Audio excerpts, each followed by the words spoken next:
이상하게. 자, 조용하시고 이제 특별 계시 들어가겠습니다. 9페이지 특별 계시. 네. 특별 계시가 뭐냐? 일반 계시는 자연을 통해서 가르쳐준 하나님께서 자기 자신을 계시하신 게 일반 계시, 자연 계시라면, 특별 계시라는 건 하나님 말씀을 통해서, 성경을 통해서 하는 계시다. 자, 특별 계시가 왜 필요하냐? 16번. 일반 계시가 죄로 어두워지고 부패했기 때문에 일반 계시로도 가능하지만 일반 계시는 왜곡되고 부패되고 어두워졌다. 두 번째, 죄성이 일반 계시를 파괴하고 변조시켰다. 이게 왜곡시켰단 말이죠. 안경을, 색깔 없는 안경을 쓰면 제대로 보이겠지만 색깔이 들어가 있는 안경을 쓰면, 파란 안경을 쓰면 파랗게 보이고 빨간 안경을 쓰면 빨갛게 보이고 그러잖아. 그러니까 이제 죄로, 우리가 죄라는 안경을 딱 쓰게 됐단 말이죠.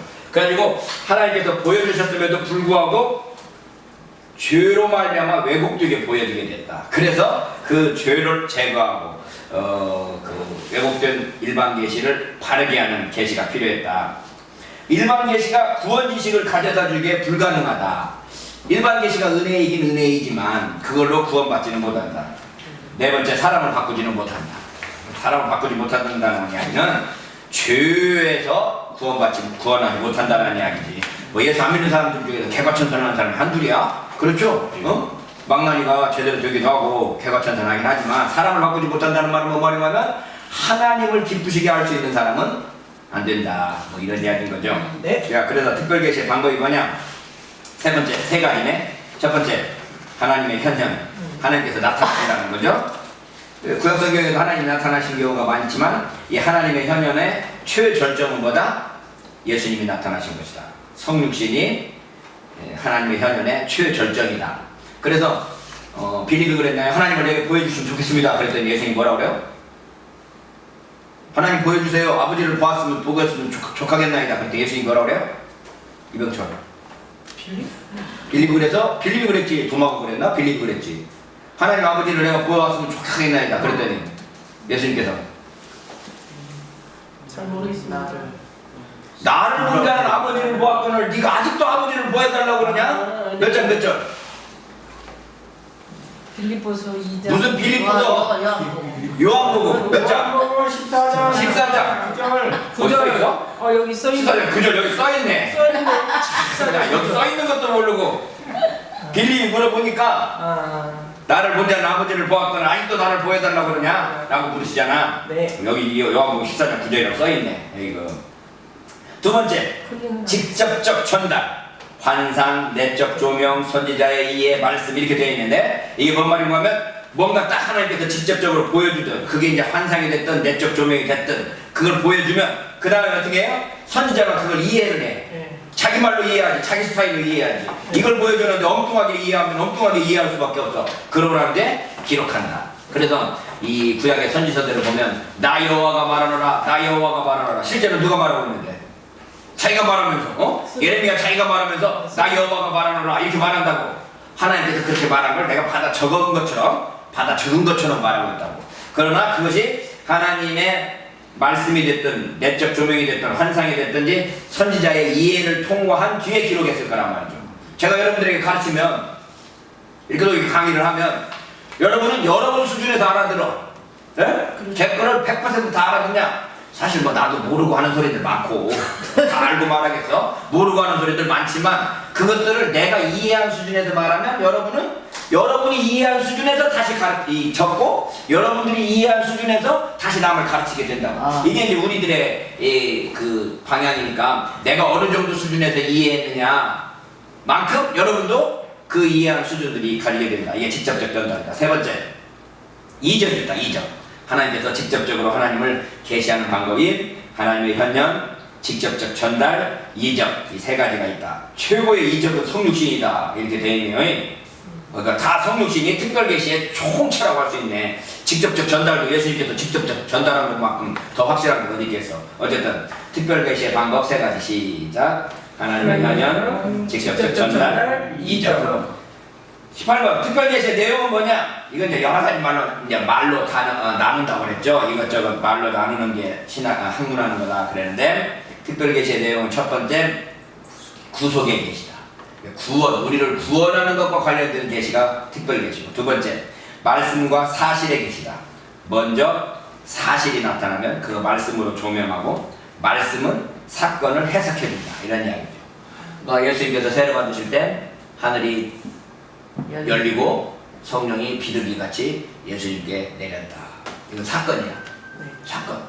예수님이 봤는지 세례 요한이 봤는지 주위 사람들이 다 봤는지 기록이 좀 애매모호해요. 어쨌든 간에 하늘이 열리고, 하늘이 열리는 게 또 뭔지도 모르겠어. 구름처럼 구름이 쫙 열어지는 건가? 어쨌든 하늘이 열리고, 하늘이 열렸대. 대개 우리가 하늘이 열렸다 그러면 구름 사이에서 햇빛 나는 것 보고 하늘이 열렸다고 그러죠. 어쨌든 하늘이 열리고 성령이 비둘기같이 내렸어. 그 사건이 일어났는데 그 사건에 대한 해석이 뭐냐? 그러면 그 다음 뭐예요? 말씀이 나와. 뭐라고 나와요? 이는 내 사랑하는 자요, 내 기뻐하는 자라 라고 하는 말씀이 나온다. 그 사건에 대한 해석이 이 특별계시의 내용이다. 그러니까 특별계시는 사건만으로 이루어지지 않고 말씀만으로도 이루어지지 않고, 말씀과 사건이 항상 같이 병행해서 사건은 말씀으로 조명되어서 해석되고, 말씀은 사건을 해석하고 사건의 의미를 전달해준다. 그래서 특별계시는 역사적 계시다. 역사적 계시다. 역사에 따라서 역사적으로 점점 더 분명하게 계시해주지 처음부터 확실하게 계시해주지 않는다. 씨를 뿌리면 맨 처음에 씨에서 싹이 나고 줄기가 나고 마침내 나무가 되어서 열매를 맺히듯이, 하나님께서 계시를 베푸실 때 처음부터 열매, 참외덩어리 던져주는 게 아니고 수박덩어리 던져주는 게 아니라 씨의 형태로 주신다. 그 씨가 점점 자라서 열매를 맺듯이 계시도 역사 속에서 이루어지는데, 그러니까 구약 성경 시대에 계시하던 그 계시와 신약 성경 시대에 계시하던 그 계시가 21세기를 살고 있는 우리들에게는 훨씬 더 풍부하고 풍성한 계시로 이루어져야 된다. 보수가 가장 이단적일 때가 많아요. 예? 보수라고 하는 사람들이 가장 이단적. 왜? 거기에만 멈춰 있거든.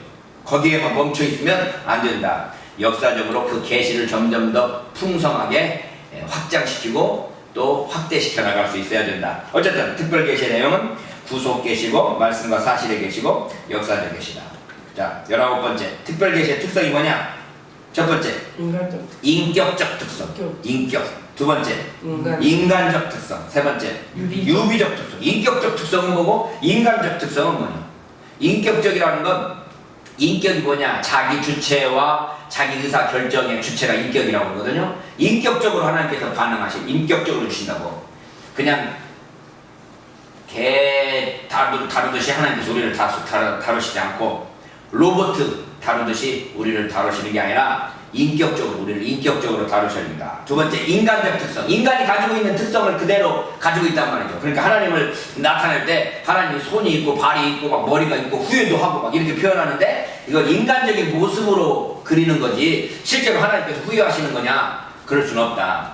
유비적 특성. 이게 절대적으로 알 수가 없으니까, 이렇게 알려준 거는 못 알아들으니까 그걸 하나의 그림으로 또 다른 걸로 비교할 수 있는 어떤 걸로 설명을 한다, 이런 이야기죠. 그래서 하나님 나라는 이와 같으니, 이와 같다는 거야. 씨를 뿌리는 자가 씨를 뿌리러 나간 것과 같다. 하나님 나라가 씨 뿌려요? 씨 뿌리는 것과 같다, 이런 이야기죠. 그런 유비적 특성으로 하나님께서 계시를 한다. 그래서 특별 계시 형식이 뭐냐? 세 가지겠네. 역사적 사건들, 하나님의 언어, 성육신. 세 가지래요. 역사적 사건들 뭐냐? 역사 안에 있는 계시. 그 다음에 역사를 통한 계시. 계시가 나타나는 수단으로서의 역사. 역사로서의 계시. 하나님 자신에 대한 실제적인 계시로서의 역사. 이게 학자들이 다 써있는데, 이게 계시하고 역사하고 어떤 차이냐? 그러면 이 역사 속에 역사적 사건들을 통해서 하나님께서 계시를 하시는데, 그게 역사 안에서 하나님의 계시가 나타난다. 이게 이제 어니스트 라이트의 견해고, 역사를 통해서 나타난다. 역사를 수단으로 해서 나타난다. 이게 신정통주의의 주장이고, 역사로서의 계시, 계시가 역사로서 나타난다. 역사가 바로 계시다. 뭐 이렇게 이야기하는 게 판넬베르그 이야기인데, 어쨌든 하나님께서 계시하신다 그럴 땐 역사적 사건들 속에서 나타난다는 거지. 역사적 사건. 그러니까 그 역사적 사건도 아까 선지자의 직접적 전달인 것처럼 그 역사적 사건을 보는 사람의 이해가 있어야 되고 그 이해에 의해서 자기 자신이 그 이해한 것대로 기록하고 써짐으로써 계시가 이해된다는 거예요. 그러니까 하나님께서 계시를 주셨다 그럴 때 그건 반드시 인간의 이성적 이해와 판단에 의해서 해석된다는 걸 알 수 있죠. 그러니까 어린아이들에게 똑같은 계시를 줬어도 어린아이 수준에서 이해하고 성장했을 때는 성장한 사람의 수준에서 이해할 수밖에 없다. 역사를 통해서 주시니까. 왜? 우리 인간이 이해하고 이해를 목적으로 한 계시이기 때문에 그렇다. 하나님의 언어다. 들을 수 있는 담화로 되어 있느냐, 사건들에 대한 해석으로 되어 있느냐. 이것도 어려운 이야기죠. 하나님께서 말씀하시는 걸 들었다. 어떻게 들려요? 귀로 막 직접적으로 막 들려? 복동아 이렇게? 들어봤어요? 한 번이라도 하나님께서 그렇게 불러주신 거? 병철아 이렇게 부르신 거 들어봤어요? 나는 한 번도 못 들어봐갖고 응? 막 들어봤다는 사람들 만나면 내가 막 쩔려. 나는 안 들어봤는데 저 사람들은 어떻게 들어봤을까? 이게 다 인간의 어떤 그 계시, 뭐랄까, 인간의 이성적 판단과 이 감성적 어떤 그 이해를 통해서 듣는다는 걸 우리가 이해를 하면, 그걸 인정을 하면, 하나님 말씀을 직접 들었다고 하는 사람도 직접 들었다기보다는 내적인 어떤 감동과 감화가 있어서 하나님께서 나에게 이렇게 가르쳐 주시는구나, 하나님께서 나를 이렇게 깨닫게 하시는구나, 이렇게 이야기하는 거지. 실제로 막 야 처녀가 이렇게 해라 이렇게 가르치는 건 아니라는 거지. 실제로 그렇게 하는 사람들도 있는지는 난 모르겠어. 환청이라고 그러지. 그거 환청, 그건 미친 거지. 미쳤을 가능성이 커. 환청을 들었다고 하면 실제로 하나님의 말씀을 그렇게 듣나. 예언기도 받아보셨어요? 사모님? 안 받아봤어? 한 번도? 남한테 예언기도 안 받아봤어? 절대 안 받습니다. 안 받아? 네. 오 대단하신 분이네. 받아봤어요? 안 받아봤어? 받아봤어? 그 자기 자신의 경험을 솔직하게 이야기하면 돼. 안 받아봤어요? 네. 자기는? 받아봤어요. 받아봤어요? 네. 어떻게 말해? 예언기는? 네? 어떻게 말했어? 엄 집사님, 지금 집사님인가? 전사님이라고. 엄전사님에 대해서 뭐라고 말해? 그렇게 얘기해야 돼요? 아니 이거 간단하게 한 가지만 이야기해봐. 지금 복 얘기를 하시는데 복 주신대? 뭐 나이 먹어서 복 주신다고 나이 먹어서 복 주신대? 젊었을 때는 안 주시고? 좀 젊었을 때 주시지. 우리 송전사님 예언기도 받아봤어요? 누가 자기가 나와서 예언기도를 해줘봤냐고. 하나님께서 이렇게 말씀하십니다 이렇게.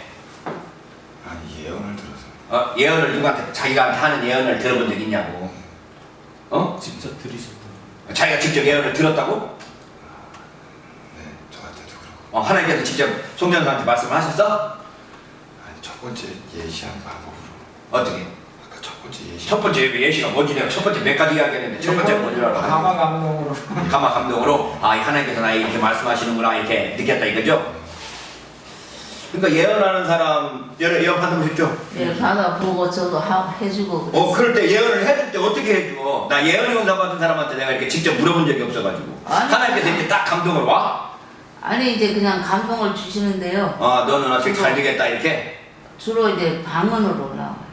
방언을 하다 보면, 방언 기도를 하다 보면 상대방에 대해서 병철이야 너 하나님께서 크게 쓰시겠다고 그러신다 이렇게 느낀다 이거지. 예, 방언 통역으로 나와요. 내가 많이 좋아졌다. 옛날 같으면 얘를 아주 그냥 너 새끼 너 잘해라 이렇게 말할 텐데, 야 하나님 자꾸 이게 좋은 긍정적으로 내가 말해주잖아. 옛날에는 막 뭐라고 그럴 텐데 이게 이 마음의 감동으로 그런다. 이게 감동으로 본다라는 게 감동으로 오는 건지 어떤 환상을 보는 건지 모르겠어요. 나도 엄격결에 예언 기도를 몇 번 받았는데 와갖고 막 가서 해준다고 그러는데 또 해주겠다 그러는데 막 내가 도망갈 수도 없고, 젊었을 때는 내가 해준다고 그래가지고 하늘산 기도 갔는데 죄 많은 이 세상은 내 집안이네 그거 3절까지 외워갖고 오면 해준대. 그래서 쭉 외워갖고 주방 여하고 누구야 그 이천성 목사님 사모님 이제 그 며느리 바람 나왔고 다른 남자 윤은혜가 그때 그 이천성 목사님 아들하고 결혼했을 때야. 지금 다른 남자한테 같이 어쨌든 한 요양하고 가갖고 막 받고 그랬는데 받은 거 하나도 기억 안 나고 이 양반들은 어떻게 그 수많은 사람들은 어떻게 다 여행하니까 오는 사람들마다 다 느낌이 틀릴까? 이 사람 딱 보는 순간 이 새끼 죄진 놈인데 너 새끼 회개야 막 이러고 이 사람 딱 보는 순간 아 이게 착하게 생겼구나 너 뽀뽀 이렇게 할까? 야 그냥 이렇게 다른 이야기 넘어가면 안 되는데 어쨌든 계시라고 그럴 때 하나님께서 말씀하신다 그럴 때 이게 특별한 어떤 말씀을 하신다. 구약의 선지자들이 경험했던 그 경험하고 똑같이 우리들에게도 있다. 있는지 없는지는 잘 모르겠고 이 신학적으로는 예수님의 성육신으로 말하면 완성됐기 때문에 더 이상의 그 은사는 예언의 은사는 없다 이렇게 이야기를 하니까 사도행전 보면 예언의 은사 받은 사람이 있잖아. 천하가 크게 흉년 들리라 막 이런 예언 하잖아. 일기예보는 항상 틀리지만 예언은 크게 흉년 들리라는 예언을 맞았다고. 예? 그럼 맞는 예언들도 있나 뭐 이런 이야기들을 생각해보는 거죠. 어쨌든 특별 계시의 형식은 역사적 사건들, 하나님의 언어, 성육신, 계시의 가장 완전한 형식이라고 되어 있네요. 자, 그럴 때 성육신, 계시의 가장 완전한 형식인데 특별 계시의 가장 중요한 형식 중에 하나가 성경이다. 성경. 자, 그러면 성경의 기록이 필요한 이유는 뭐냐? 당대만이 아니라 영숙한 세대에 타당한 것이다. 성경이라는 게 하나님의 계시라는 게 그때만 필요한 게 아니라 세월이 지나가면서도 계속 필요하기 때문에 성경은 기록해야 된다.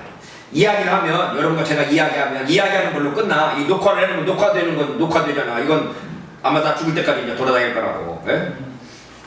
근데 이야기만 하면 이게 공중에서 흩어지지만 녹화를 해서 기록을 해놓으면 영원히 남는단 말이지. 그래서 하나님께서 그 당대만 아니라 영원히 남게 해주시기 위해서 그렇다라고 하는 거죠. 그러니까 역사를 나눌 때 이 선사시대라고 해요. 선사시대.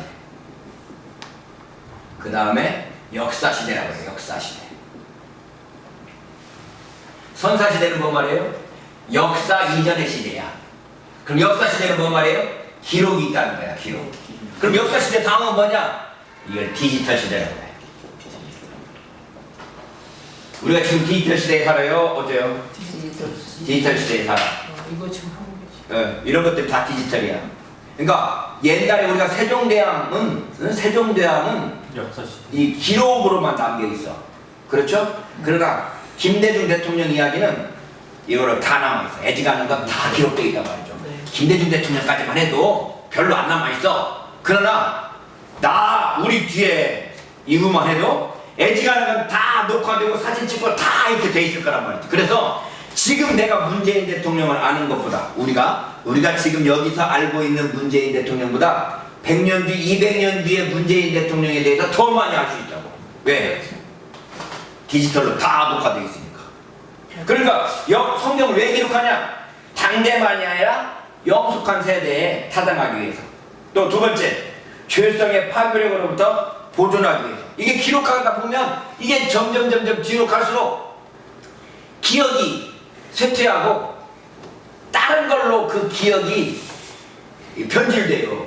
지금 김광석이 죽인 누구야 그 와이프 때문에 아주 지금 온통 난리는데 나는 텔레비전을 못 봤는데 나온 이것들을 딱 보면서 느낀 게 뭔가 하면 김광석 죽은 지가 벌써 20년 됐잖아요.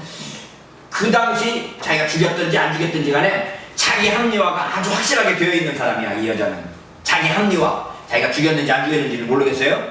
그러나 이게 여러 가지 증황으로 봐서는 의심적인 게 많은데 그럼에도 불구하고 막 방송에 나오고 이거 막 그럴 수 있는 이유는 뭐냐? 나도 헐도로 다 했다 이거야. 자신감, 스스로에게 자신감이 있는 거야.